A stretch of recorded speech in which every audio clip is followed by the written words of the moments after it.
হয় পুরস ভাব মনে এরাই বিনু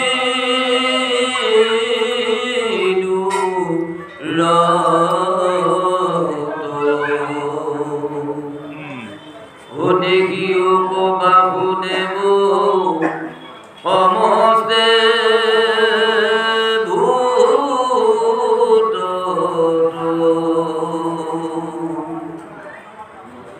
ও দেবে অল্প কালে তুষ্ট হইব কি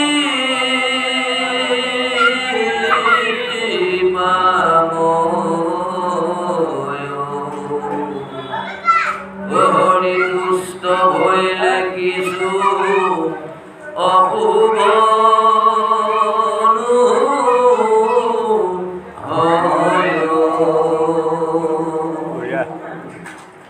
ও ধর্ময়ত কাম মুখ অনায়কে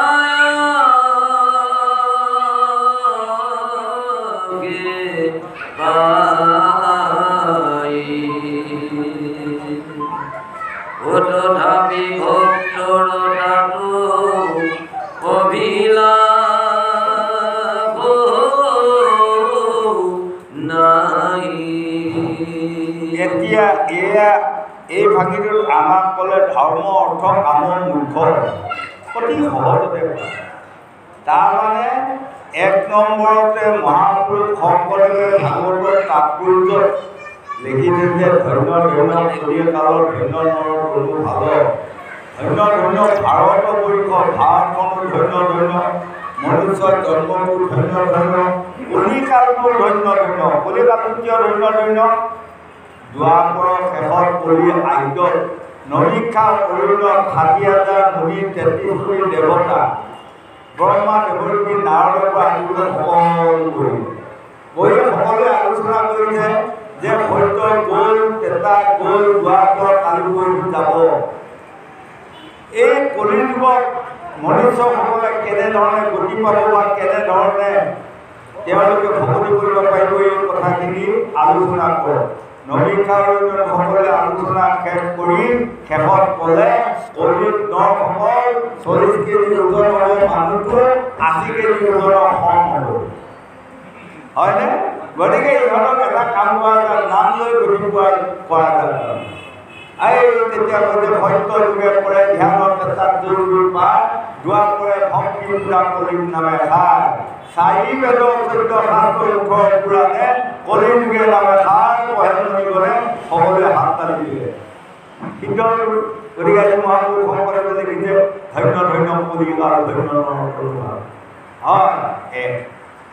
আকৌ ২ নম্বৰত ক'লে হৰি নামৰ সূতাখনৰ পাতে সূতা নবন খৰে খৰে দহি পৰে চন হেন নামৰ পচাৰিলা পাতলিক নিষ্ঠাৰিলা পৰম কৃপাল নাই। হৰি নাম মানে এইবিলাক ভাগৱত গুৰু কোনেও ভয় খাবলগীয়া নাই জানিবা অজানিতে শিশুকাল যৌৱনকাল বৃদ্ধকালত যদি কিছুমান পাপ সোমাল বৃদ্ধকাল নহ'ব শিশুকালৰ যৌৱনকালৰ ভিতৰত যদি বৃদ্ধকালত সোমোৱাৰ লগে লগেও যদি আপোনালোকে একান্ত চিন্তে হৰি স্মৰণ ল'ব পাৰে ভগৱতৰ পাৰ ধৰি ল'ব পাৰে এই সকলো পাপবোৰ নাশ কৰি বৈকুণ্ঠ যাব।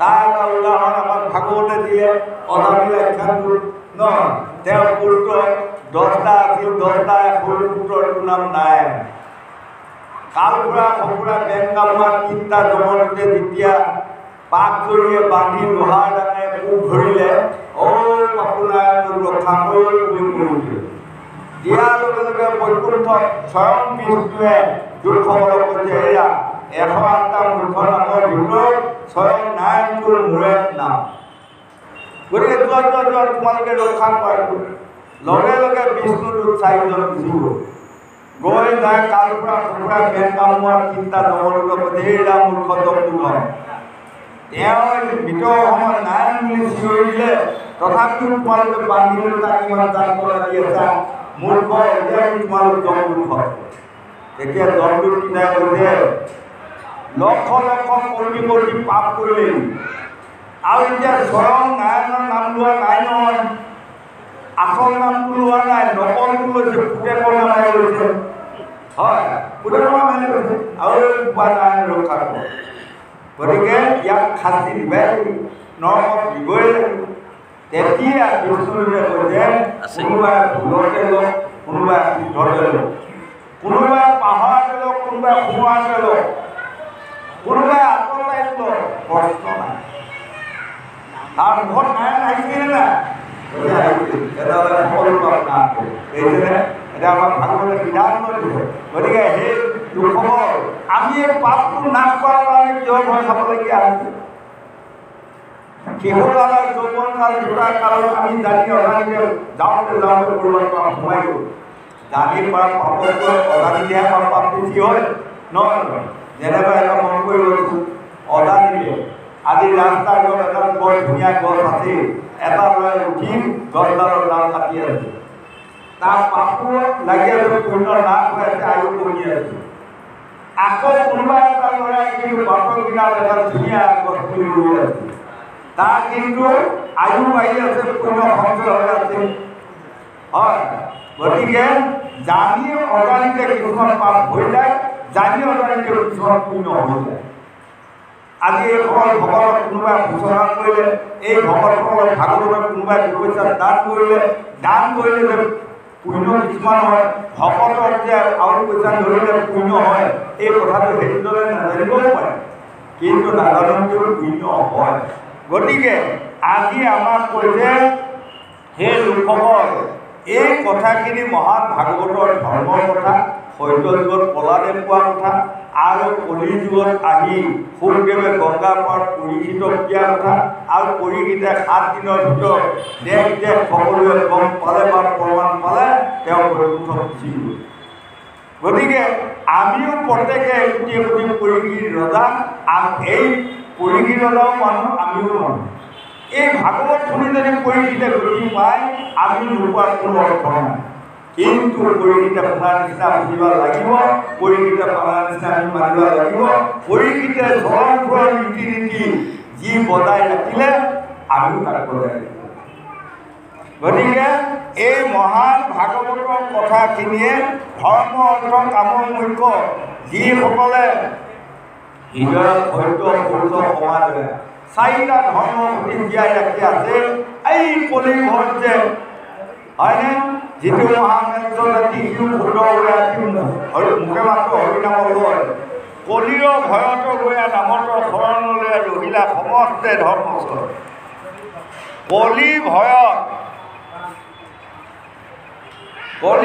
ধৰ্মবোৰ লৈ ফুৰো যাৰ হৃদয়ত সত্য সত্য সমাজে 4টা ধৰ্ম সতি আছে লয়ে লয়ে গৈ তেওঁ গৃহত ধৰ্ম য'ত থাকে ত'ত আপুনি নাম দেও গুৰু ভকত 4টা বস্তু মাতিবলগীয়া নাই আপুনি আহি থাকিব আৰু নাম দেও গুৰু ভকত যি জেগাত থাকিব তাত জানিব মানে এই 4টা মুখ্য পদ ধৰ্ম অৰ্থ কামৰ মুখ্য ধৰ্ম অৰ্থ কামৰ মুখ্য যেতিয়া এজনে পালে আৰু তেওঁ জীৱনত লাগেই কি জন্ম লাগে হয়নে গতিকে এই মহান ভাগৱত শুনি সকলোৱে যে গতি পাব কিন্তু 1 নম্বৰ তাৰ প্ৰমাণ স্বামী বিবেকানন্দ দেৱে গীতা ভাগৱত পুৰাণ চালি জাৰি চাই সৰ্বশেষত এটা কথা লিখি থৈ গৈছিল সতৰ কইনাই অসতৰ জয় নাই যিজনে সতত থাকিব সেইজনে বহু চিন্তা কৰিব পাৰিব মই এদিন জয় হমেই আৰু যিজনে সৎ অসতৰ কোনো বিবেচনা কৰা নাই তেওঁ এদিন পৰাজয় নিশ্চয় হ'ব গতিকে আমি সত্যটো জীয়াই ৰখাটো পৰম কৰ্তব্য গোবিন্দ অজিতো হৰি কুদ যশ নিশ্চৰে গাই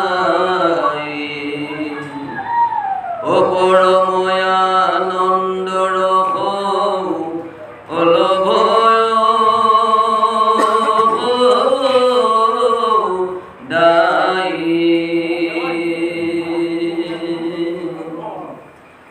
অযদি বোলা স্বৰ্গ আদি মহাভল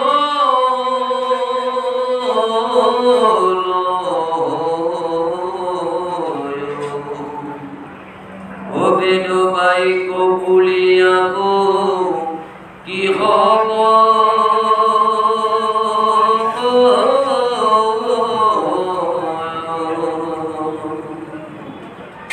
ওই হাৰয় তোৰয় মনে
সকামত থাকি যিসকলে দেৱ দেৱতাকে পূজা কৰি আছে, ভূত বিকাশকে পূজা কৰি আছে, সেইসকলে কিন্তু ভকতিৰ পৰা বহু আঁতৰত যায়। নিষ্কামী হ'ব লাগে। সকামী আৰু নিষ্কামী পদ দুটা। এই কথাখিনি আকৌ গংগাৰ পৰা ভূতদেৱক পৰিগীতে প্ৰশ্ন কৰাত তেতিয়া ভূতদেৱে বুজাই দিছিলে, সকামী মানে যেতিয়া আশাদায়ী, মই কেনেকৈ ধন দান ঘটিম, মই কেনেকৈ মোৰ পৰিবাৰক শান্তি দিম, মই কেনেকৈ মোৰ পুত্ৰ পুত্ৰীক শান্তি দিম বুলি বাচ্ছাতে আশাতে যিজনে কৰ্ম কৰি আছে সেয়া সকাম। আজি ভাগৱতত আহি এজন মানুহে সেৱা এটা কৰি তলতে কৈছে, মোৰ ছোৱালীজনী এইটো বছৰ বিয়া দিব পৰা নাই, যেনে তেনে পূৰ্বৰ বিয়াই যত্ন এটা দিব নহয়। আকৌ এজনে তামোল পাণ এটা দি পেলাই সেৱা কৰি ভাগৱতত কিবা এটা দি পেলাই কৈছে কি, মোৰ ল'ৰাটো আজি 3 বছৰ হ'ল, ক'তো ছোৱালী বোৱাৰী জইন খুৱাব পৰা নাই, বহুত কিবা এটা কৰি দিব নহয়। আকৌ কোনোবা ল'ৰা এটাই ইয়াত এটা অৰিহণা দি সি আকৌ অন্তৰত কৈ আছে কি, মই যাতে খুব দেখাই শুনাই ধুনীয়া ভাল ছোৱালীজনী কোনোবা কৰি দিব। এইবোৰ সকাম। ভগৱন্তই দেৱৰ্ষি নাৰদক কৈছিলে, সকলো মাজত নৰসকলে কি বুজি পাইছে দেৱৰ্ষি নাৰদ মোক বুজি পোৱা নাই। মোৰ এটা নাম কি বাৰু আপুনি কওকচোন। বোলে প্ৰভু আপুনিয়ে কওক। কৈছে মোৰ এটা নাম অনন্ত। তাৰমানে অনন্ত নামটো অৰ্থ হ'ল কোনেও অন্তই নাপায়, হয়নে কোৱা? আৰু এটা নাম অন্তৰ্যামী। অন্তৰ্যামী অৰ্থাৎ যোনে যি ভাবি আছে, যি কৰি আছে, যি খাই আছে, মই দেখি আছোঁ বা জানি আছোঁ, তাকে কয় অন্তৰ্যামী। গতিকে আপোনালোকে এটি এটি বস্তু বিচাৰিবলগীয়া নাই নহয়। দেৱৰ্ষি নাৰদক কৈ ভগৱানে বুজাইছে, আপুনি আজি ভাগৱতত আহি কোনোবাই তামোল পাণ এটা দি কৈছে মোৰ ছোৱালীজনীক বিয়া দিয়াই দিয়ক, এটাই হ'ব নহয়। গতিকে এটা সেৱা কৰোঁতে 5টা কাম হ'ব লাগিব, এটা সেৱা কৰোঁতে 7টা কাম হ'ব লাগিব। যিজন মানুহে কৈছে প্ৰভু ভগৱতক আপুনি অনন্ত, আপুনি অন্তৰ্যামী, মোক দেখিয়ে আছে, গতিকে আপোনাৰ চৰণত কৰিছোঁ, আপুনি যি কয় কৰিব, তেনেহ'লে গোটেইখিনি তেওঁ হাতত কৰিব, হয়নে? আৰু মন কৰিব, তাৰে মই আকৌ শিৱ ওচৰলৈ গ'লোঁ অকণমান। শিৱ বাবাই পাৰ্বতী এদিন কাজিয়া লাগিল। তেওঁলোকে আকৌ মাজে মাজে দন বানো লাগে নহয় আগতে। শিৱ বাবাই বেয়া পালেও নহয় আৰু উচিতটো কবাই লাগিব আমি।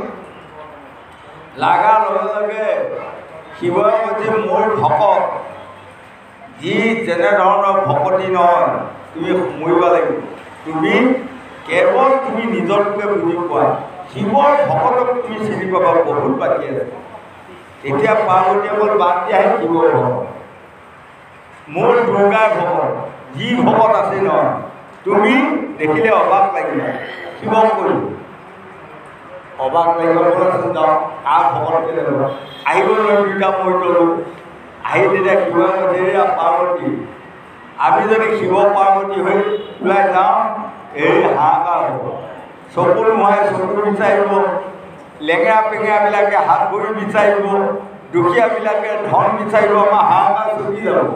গতিকে তুমি এজনী বুঢ়ী বামুণী হোৱা, মই এটা বুঢ়া বামুণ গৈ যাবা। এতিয়া কাৰ ভকতৰ আগেই যাবা, কাৰ ভকতৰ ওচৰলৈ? এতিয়া পাৰ্বতীয়ে কৈছে মোৰ ভকত এইখিনিতে এঘৰ আছে, ব'লা তাত যাম। কি ভকত? বামন মানুহ।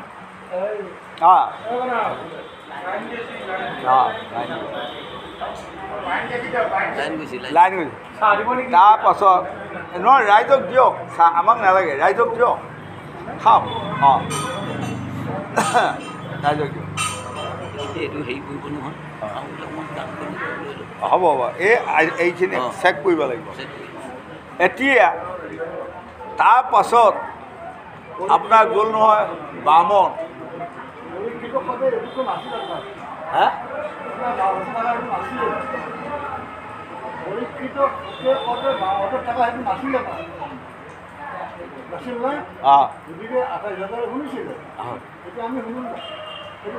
অঁ বুজিছোঁ। তেতিয়া ক'লে এঘৰ বামন, তাৰমানে বামন বামুণনী আৰু তেওঁলোকৰ এটা ল'ৰা, 16 বছৰমান হোৱা ল'ৰা এটা, 3জন মানুহ। যেতিয়া এই বামুণৰ ঘৰলৈ গ'ল, যোৱাৰ লগে লগে দেখেগৈ যে মানে তেওঁলোকৰ ভিতৰত কাজিয়া লাগি বামুণে মানে এডাল খলি লৈ বামুণনীক টঙনিয়াই ফুৰিছে। আৰু বামুণৰ ল'ৰাটোৱে বাপেককো ধৰে বা মাককো ধৰে, বুজি এনেকুৱা মানে হাহাকাৰ মাৰপিট চলি আছে। তাৰ লগে লগে পাৰ্বতীয়ে মাত দিলে, হেৰা স্বয়ং আমি শিৱ পাৰ্বতী আহিছোঁ, তোমালোকক বৰ দিম, তোমালোকে কাজিয়া পেচাল নকৰিবা বুলি কোৱাৰ লগে লগে চব ৰৈ গ'ল নহয়। ৰৈ মানে তেতিয়া কৈছে দিয়ক আৰু মা বৰ এটা দিয়ক আৰু, বামুণনীয়ে কৈছে। বামুণে কৈছে মোকো এটা বৰ দিয়ক আৰু। তেওঁ ল'ৰাটোৱে কৈছে মোকো এটা বৰ দিয়ক। তেওঁ ক'লে কোৱা কাক আগে বৰ দিম? তেতিয়া বামুণনীয়ে ক'লে মোক আগেই বৰটো দিয়ক।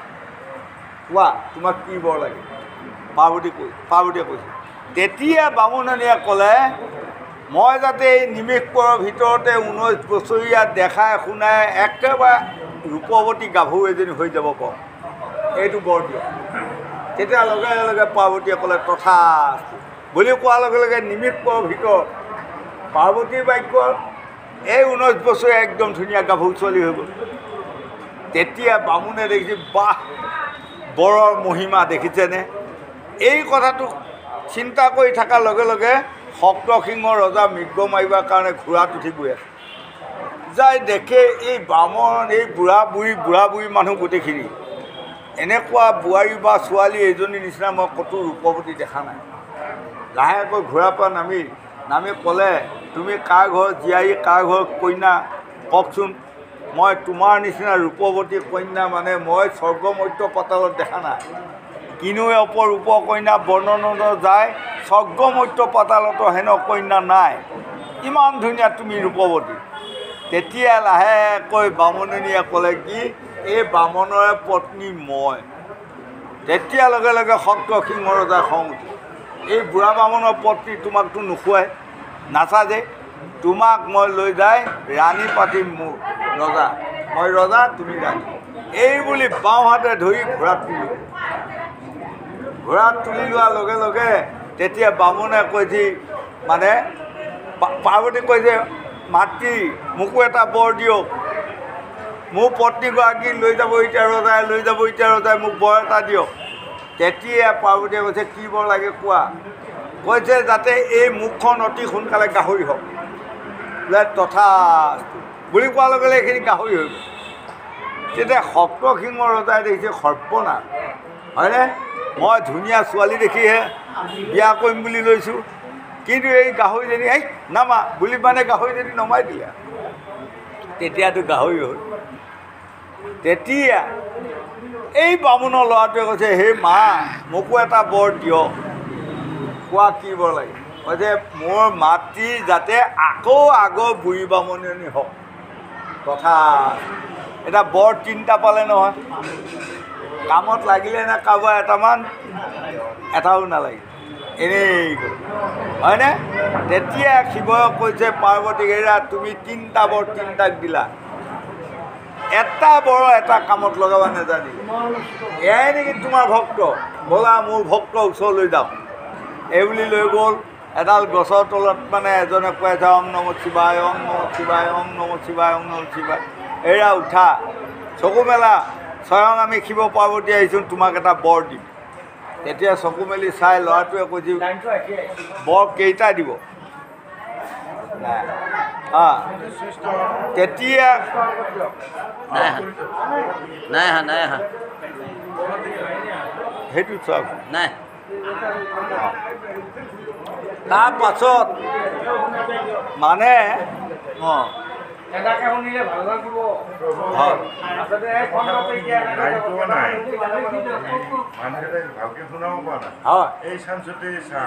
একদম বঢ়িয়া ভাল চান্স পাইছে আপুনি, দিয়ক।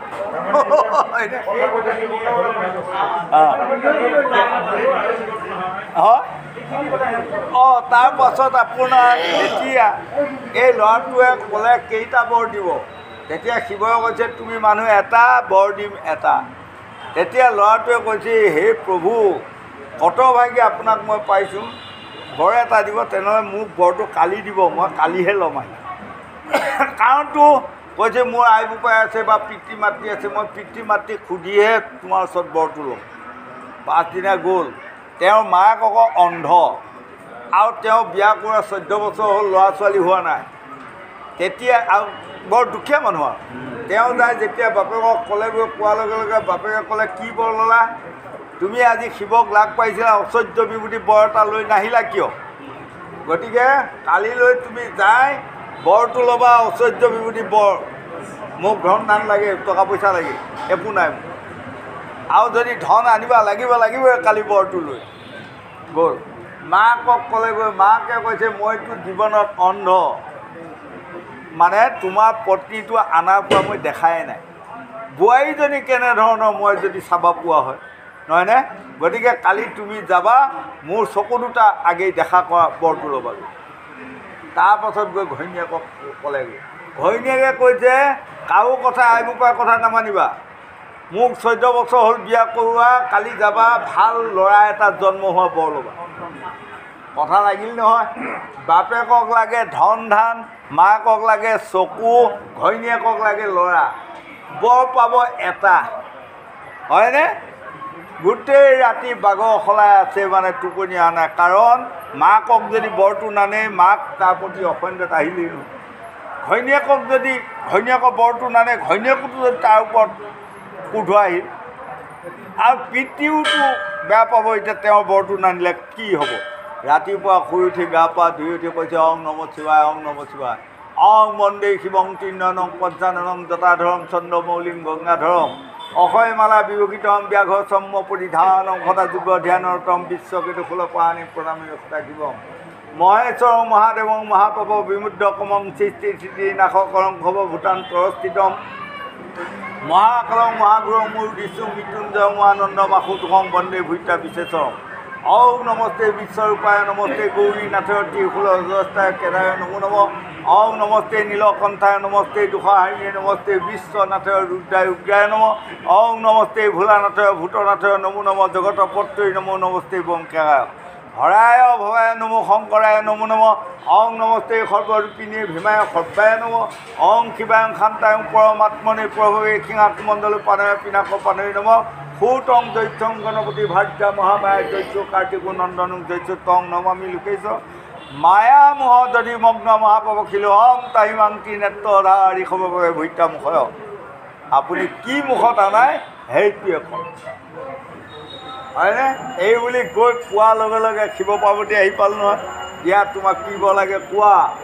তেতিয়া লগে লগে কৈছে মোক মোৰ ল'ৰাটো সোণৰ পালেঙত শুই থকা মোৰ আই যেন দেখে, এই বৰটোকে দিয়ক। শিৱক কৈছে। তেতিয়া শিৱই ক'লে তথা। তেতিয়া আজি শিৱই পাৰ্বতীক কৈছে তোমাৰ ভকতে 3টা বৰ ল'লে, গোটেইকেইটা এনেই গ'ল, মোৰ ভকতে এটা বৰ লৈ 3টা কৰ্ম হ'ল। তাৰমানে তেওঁ ঘৈণীয়েকৰ ল'ৰা নাই, ল'ৰা এটা হ'ব লাগিব নহয়, আৰু তেওঁলোক দুখীয়া মানুহ, ধনী হ'ব লাগিব, তেহে সোণৰ পালেং হ'ব, হয়নে?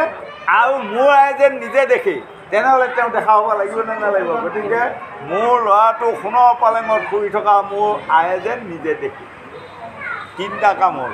এই আজি আমাক ভাগৱতে বুজালে ভকতি তিনিটা আখৰ। এই তিনিটা আখৰ যদি আপুনি সৎভাৱে যদি ব্যৱহাৰ কৰিব জানে, ইয়াৰ দ্বাৰা ৩ গুণ ৯ ভকতিৰ কাম তাতে হ'ব, হয়নে? আৰু যদি আমি এই তিনিটা আখৰ ভকতি আখৰ তিনিটা আমি পূৰ্ণাংগ ৰূপ দিয়াব নোৱাৰিম বা যত্ন কৰা নাই, তেনেহ'লে আমি নৱভকতি গোন্ধন নাপাম। বস্তুটো আমাক এনেকৈ বুজাই আছে গোবিন্দ। লেঠা মাৰি দিয়ক, অকণমান আছে।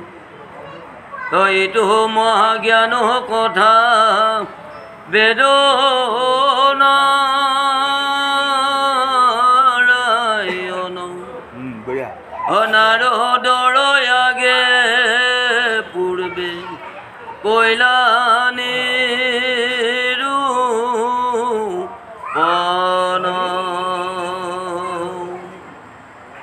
একান্ত ভক্তৰ পদ ৰেণু যিটো লয় পৰমৰ হৈছ জ্ঞান তাহাতে মিলয়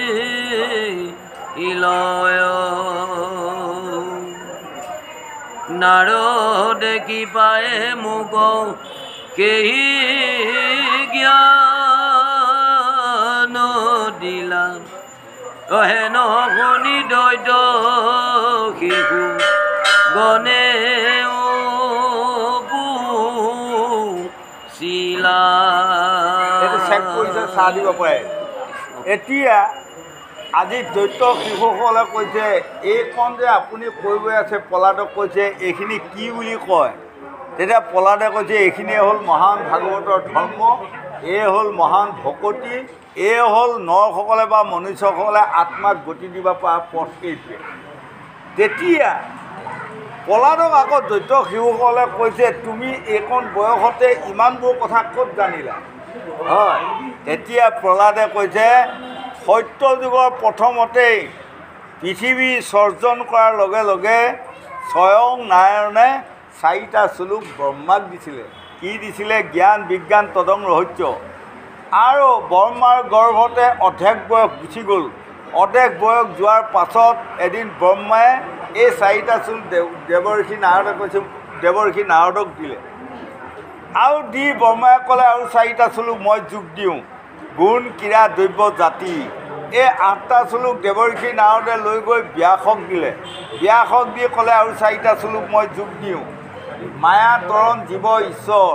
এই হ'ল 12 শ্লোক। এই 12 শ্লোকৰ তুমি 12 স্কন্ধ ভাগৱত লিখা। সেইকাৰণে আমাক ভাগৱতে কৈছে ব্ৰহ্মাই দিলা নাৰদক ইটো ফলৰ ৰহস্যক, নাৰদে ব্যাসক আনি দিলা, নগৈলে তিলেকো ভাগি ইডালে সিডালে লাগি শোকমুখে ভোগ কৰিলা। হয়নে? গতিকে এই কথাখিনি তুমি কেনেকৈ পালা? তেতিয়া আজি প্ৰহ্লাদে কৈছে মই আই গৰ্ভত, মানে যেতিয়া 7 মাহ পাৰ হয় তেতিয়া মই মোৰ মাতৃয়ে নাৰদৰ মুখে এই মহান ভাগৱতৰ ধৰ্ম কথা শুনি আছিল। শুনি থাকোঁতে মই গৰ্ভত থাকিয়ে এই অধ্যয়ন কৰিলোঁ। আৰু এই গৰ্ভত শুনি অহা কথাখিনি আজি তোমালোকক ক'লোঁ, এই কেতিয়াও মিছা হ'ব নোৱাৰে। সেই দৈত্য শিশুসকল তোমালোকে হেলা এৰি মোৰ মতে চলা। আজি দৈত্য শিশুৱে হিৰণ্যকশিপুৰ সন্দামক মানে মাষ্টৰে যি পঢ়াইছিল হিৰণ্যকশিপুৰ অৰ্ডাৰত, সেই বাক্যবোৰ লংঘন কৰি আজি প্ৰহ্লাদে দিয়া কথাখিনি আজি শুনি আছে। প্ৰহ্লাদে কৈছে অসাৰৰ সংসাৰৰ ভাই কিমতে কৰিবা, যমৰ হাতত ভাই কিমতে সাৰিবা, মূৰৰ বাক্য থিৰ কৰি লোৱা হবে ভাই, কৃষ্ণ পদে ভটা ভাই কাৰো নাহি দায়। সেই লোকসকল এদিন আমি সকলোৱে মৰিমে। বাকচত সোমাই থাকিলেও মৰিম, গুৱাহাটীত থাকিলেও মৰিম, কলিকতাত থাকিলেও মৰিম, হয়নে? কিন্তু মৰিলেও মানুহ মৰাৰ নিচিনা মৰিব লাগিব। মই মানুহ জন্ম লৈ কুকুৰিয়ালিৰ নিচিনা বাটে পথে পৰি যদি মৰা যায়, সেইটো মৰণ মোৰ কাৰণে নহয়। আমি মানুহ জন্ম লৈছোঁ, মানুহ হিচাপে মৰিব শিকিব লাগিব। সেইকাৰণে আমাৰ কিছুমান আই বোপাই মন কৰি আছোঁ, বুঢ়া বুঢ়ী এই ল'ৰা ছোৱালীসকলকে আগতে গালি নে এই মৰিবা নাজানা হ'ল বুলি কয়। তাৰমানে মৰিবাও জানিব লাগিব। মৰিবা যদি নাজানো তেনেহ'লে আমি অধুগতি যাওঁ, আৰু মৰিবা জানিলে গতি পাওঁ। বস্তুটো আমাক এনেকৈ বুজাইছে বাৰু। এতিয়া এইখিনি চেক